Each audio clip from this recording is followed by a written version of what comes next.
Assalamualaikum warahmatullahi wabarakatuh. Perkenalkan, nama saya Amelia Anggrela dari kelas 3B Administrasi Bisnis. Di sini saya akan menjelaskan mengenai materi tentang proses organisasi. Sebelumnya, organisasi bukan hanya tentang struktur dan aturan saja. Nah, lebih dari itu, organisasi merupakan proses yang melibatkan pengelolaan, kolaborasi, serta pertumbuhan. Nah, proses organisasi adalah rangkaian langkah yang dilakukan untuk mencapai tujuan bersama di dalam sebuah kelompok. Proses ini juga melibatkan beberapa tahapan, seperti yang kita tahu tahapannya disebut POAC, yaitu Planning, Organizing, Actuating, dan Controlling.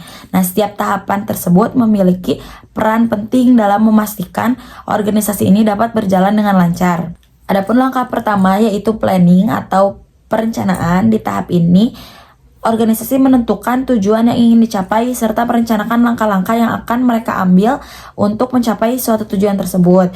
Perencanaan yang matang adalah fondasi bagi seluruh proses organisasi, karena tanpa ada rencana yang jelas, tujuan tersebut akan sulit tercapai. Setelah perencanaan, langkah berikutnya itu organizing atau pengorganisasian.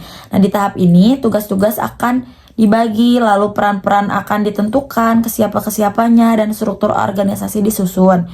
Pengorganisasian yang efektif memastikan bahwa setiap anggota mengetahui apa yang harus dilakukan dan sumber daya yang tersedia juga dapat digunakan dengan baik. Langkah yang ketiga yaitu actuating atau tahap pelaksanaan. Di sini organisasi mulai bergerak dan anggotanya melaksanakan tugas mereka sesuai dengan yang ditugaskan. Nah, actuating ini membutuhkan komunikasi yang baik dan koordinasi antar anggotanya itu, karena untuk memastikan kegiatan tersebut dapat berjalan dengan lancar dan tujuan mereka tercapai agar tidak terjadinya miskomunikasi.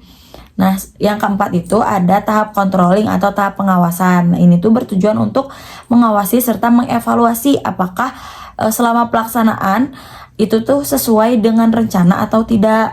Nah, pada tahap ini juga organisasi itu memantau hasil serta membandingkan dengan tujuan yang telah ditetapkan dan membuat penyesuaian jika diperlukan untuk memastikan kinerjanya tetap optimal. Dengan mengikuti siklus tersebut secara berkelanjutan, organisasi dapat beradaptasi dengan perubahan, mengoptimalkan kinerja, dan menghadapi tantangan dengan baik.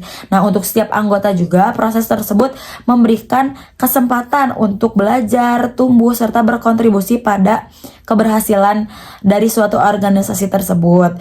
Jadi, baik dalam skala kecil maupun skala besar, mengelola organisasi dengan baik melalui tahapan-tahapan yang telah disebutkan tadi, yaitu POAC, Planning, Organizing, Actuating, dan Controlling, adalah suatu kunci untuk menciptakan dampak yang positif dan berkelanjutan pada suatu organisasi tersebut. Mungkin cukup sekian yang dapat saya sampaikan. Terima kasih. Wassalamualaikum warahmatullahi wabarakatuh.